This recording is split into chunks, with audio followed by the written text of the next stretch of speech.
el anuncio del gobernador en la reunión en Valle Grande fue básicamente un tema de financiamiento, que es con los fondos del vice, producir a través de un subsidio de tasa por el Fondo de Transformación, líneas de crédito para el sector vitivinícola, que es un tema muy apreciado. También anunció algunos temas relacionados con los viajes y las misiones a China, que creo que va a haber 2. Nosotros ya veníamos trabajando desde hace 2 semanas en temas de competitividad, junto con el gobierno de la provincia de Mendoza. Ustedes saben que estuvo en la provincia el ministro Norberto Jaguar. Y bueno, nosotros estamos contentos porque de alguna manera, más allá de que los problemas siguen y los tenemos que resolver, hemos encontrado una línea de trabajo. El ministro nos dio casi 3 horas de su tiempo en un desarrollo donde se le mostró las problemáticas del sector, las problemáticas del sector de exportación, las problemáticas del monstruo, el buen fresco y la pasa. Nosotros la semana pasada estuvimos en Buenos Aires trabajando con los equipos técnicos. Vamos a trabajar seguramente en un documento que va a ser presentado a la Presidenta de la Nación con las principales variables de nuestra problemática. Lo que anunció el gobernador de Valle Grande es de alguna manera la continuidad de una política que venimos de trabajo en conjunto.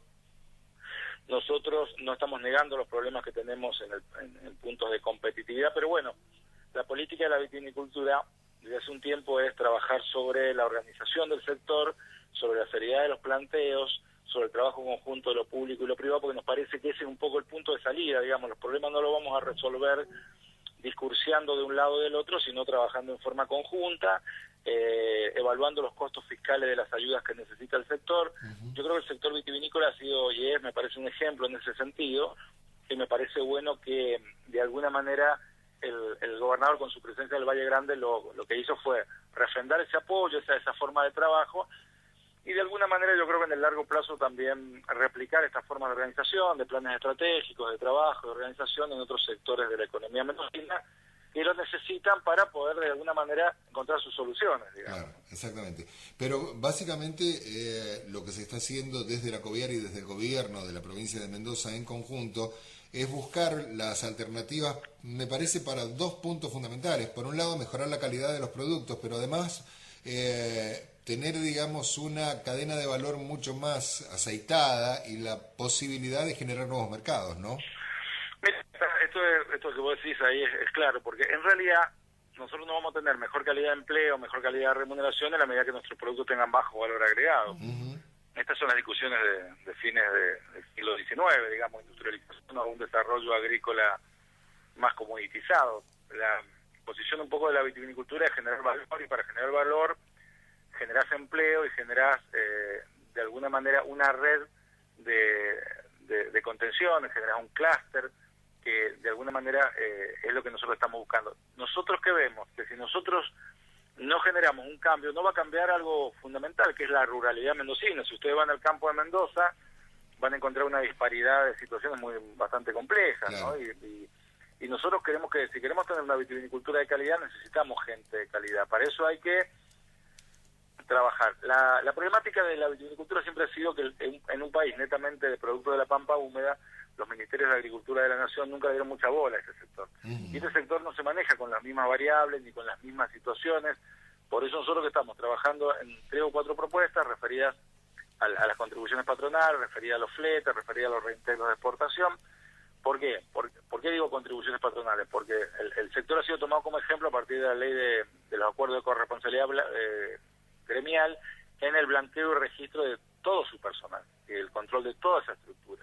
Entonces, bueno, nosotros tenemos que lograr, y sobre todo a partir del decreto de vino de bebida nacional, tratamientos que entiendan la problemática del desierto, digamos, no donde acá no hay una riqueza de la tierra, sino que es trabajo y energía, digamos, ¿no? La tierra sirve como soporte. En ese esquema nosotros tenemos que estar muy organizados, muy competitivos.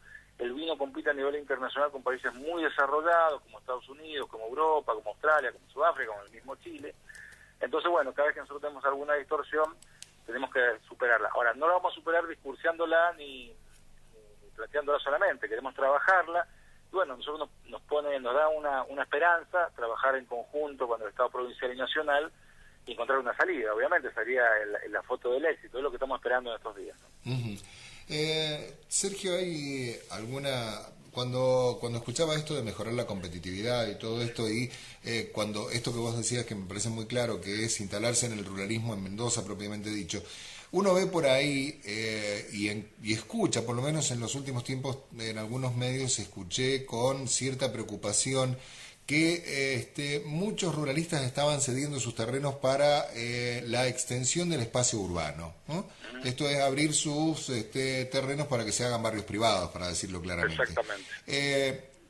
No pensando en una reconversión, digo, cuando hablo de reconversión se puede ir aquel que tenía viñedos o ir a plantar otros productos o a mejorar la calidad de sus viñedos. ¿Por qué crees que pasa esto? ¿Por qué crees que al viñatero tradicional le cuesta tanto reconvertir y empezar a plantar cepaje que sea mucho más proclive de ser vendido en el exterior o colocado como mejor producto? Mira, el tema es bastante complejo, pero en principio nuestra ruralidad, como les digo yo, o de alguna manera el campo más profundo, el campo más productivo, ha ido sufriendo una desatención que es cultural, porque todo se ha urbanizado. Entonces la gente prefiere trabajar por menos plata, en condiciones de vivir una vida miseria en la ciudad que quedarse en el campo. ¿Por qué?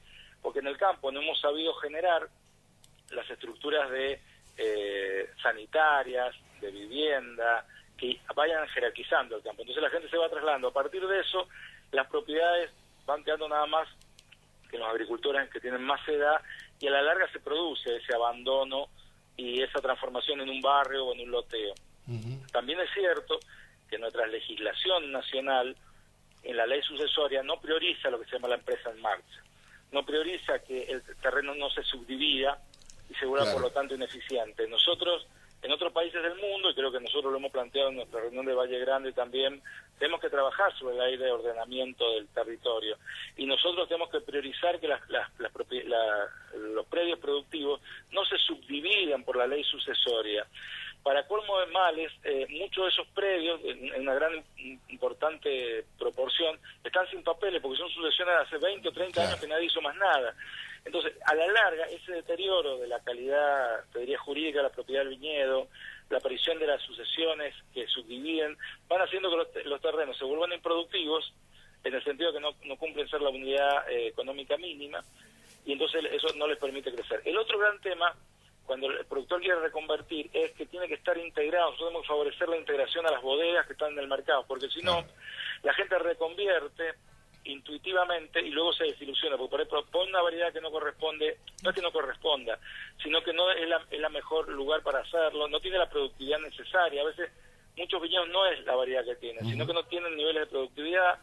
También nosotros tenemos en el campo una cultura individualista que no nos permite avanzar en la integración horizontal, o sea, optimizar costos. Nosotros cada uno tiene que tener su tractor, cada uno tiene que tener sus implementos. O sea, se va dando toda una cultura que hay que cambiar. ¿Por qué?